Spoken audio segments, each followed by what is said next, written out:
all boy's dream, and Patrick and Eddie are no different as they try to find their dream pony. They get more than what they bargained for when they come across a big, giant horse with a difficult past. This story, Real Ponies Don't Go Oink, by Patrick F. McManus, tells the tale of two boys chasing their dream to the realization that it may not be all it's cracked up to be. Even when we were small boys, Crazy Eddie Muldoon and I were gnawed by that terrible hunger known to nearly every boy in the distant time.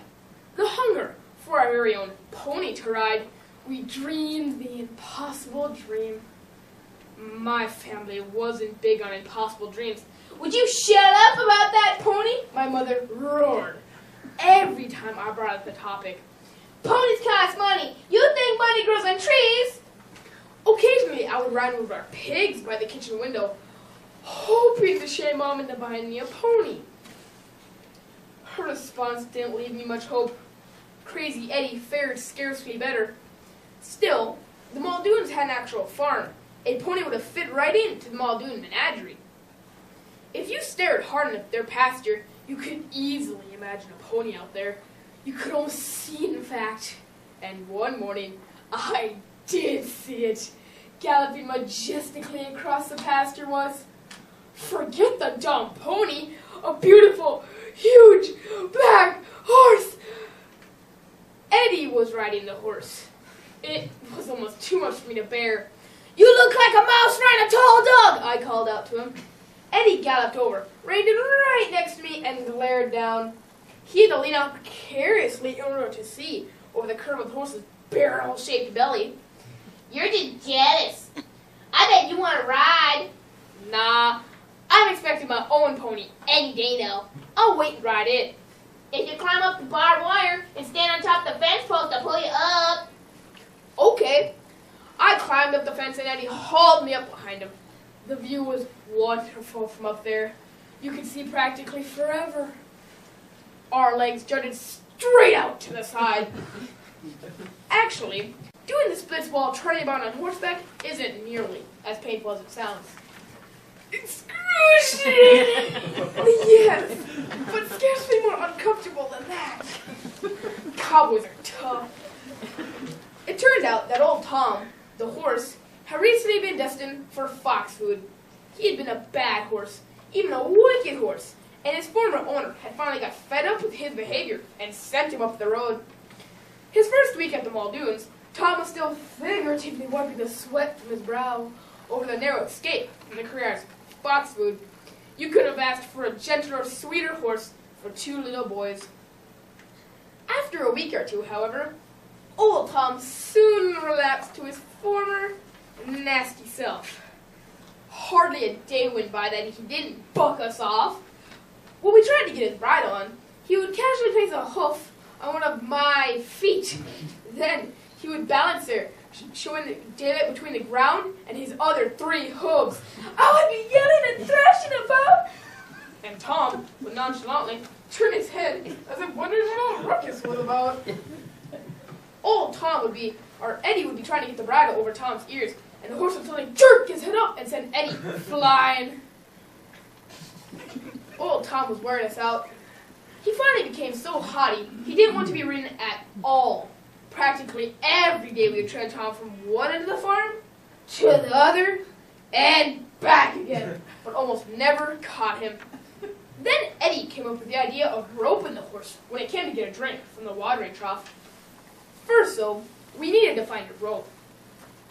Eddie's father had been putting a new layer of shingles on the barn and had bought a long rope that he tied to a big, thick belt around his waist. We found the rope neatly coiled by the tractor, with the belt resting on top of the coil. Eddie looked this way and that, and then said he didn't think his pa would mind our using the rope to lasso old Tom. I suggested to Eddie that we cut off a piece of the rope long enough for a lariat, but Eddie said no. It might make his pa mad. It would be better if we just used the whole rope and tie a loop in one end. We hauled all the rope out to the watering trough and climbed up on the corral fence above the trough. Presently, Tom came moseying out of the pasture and headed for the trough. He stopped, and I eyed us suspiciously. Satisfied that he could handle anything we might have got up for him, he plodded on in. "What are you boys up to now?" growled Mr. Muldoon, coming behind us. Startled, both jumped. "Nothing, Pa. Why?" "Why? Because you got my new safety rope snarled off the barnyard, that's why." "Sorry, Pa," Eddie said, turning his attention back to Tom. The horse was dipping his muzzle into the trough. "Well, just trying to catch old Tom." Both Eddie and I were intently watching old Tom. It was only much later that we learned Mr. Muldoon had picked up his safety belt and strapped it on. "I'd help you catch him, son, but I gotta get this barn shingle before it starts to rain." "That's okay, Pa. I think we just about got him." Mr. Muldoon started untangling the safety rope and forming it into a coil on the ground. Tom lifted his dripping muzzle from the trough, glared at us, ears flattened back against his head. Eddie tossed the lasso around his neck and jerked it tight. The horse reared up, pawed the air, and whinnied angrily, then bolted for the pasture. The rope sizzled through Eddie's hands. "Ow!" he cried, jerking away. "That burns!" "Now what's gone into old Tom?" Mr. Muldoon said. "I lassoed him," Eddie explained. "You did?" "With a whoop!" All the loops and turns and tangles of the rope slithered this way and that, and then snapped straight out toward the pasture. The coil at Mr. Muldoon's feet disappeared like a giant chunk of spaghetti slurped from a plate. At that instant, Mr. Muldoon took the longest step I'd ever seen anyone take in my life. He must have stepped a good 30 feet from takeoff to touchdown. Both Eddie and I were impressed. "Whoa!" they cried. "Did you see that? Look at Pago now! I never knew he could run so fast! He must be trying to help us catch old Tom!" Old Tom must have been surprised too, even terrified when he saw Mr. Muldoon racing after him. Tom kicked up his heels, stretched out, and ran even harder, as if his life depended on it. Which, as we later learned, it did. Eddie and I watched until his paw time disappeared into the creek bottom, both of them practically flying. "There's no point of us waiting around for them to get back. We might as well go do something else. Got any ideas?" "We could go ride your pigs. To tell the truth, I'm kind of sick of horses." "Yeah, me too. So which pig you want to ride, Trigger or Champ?"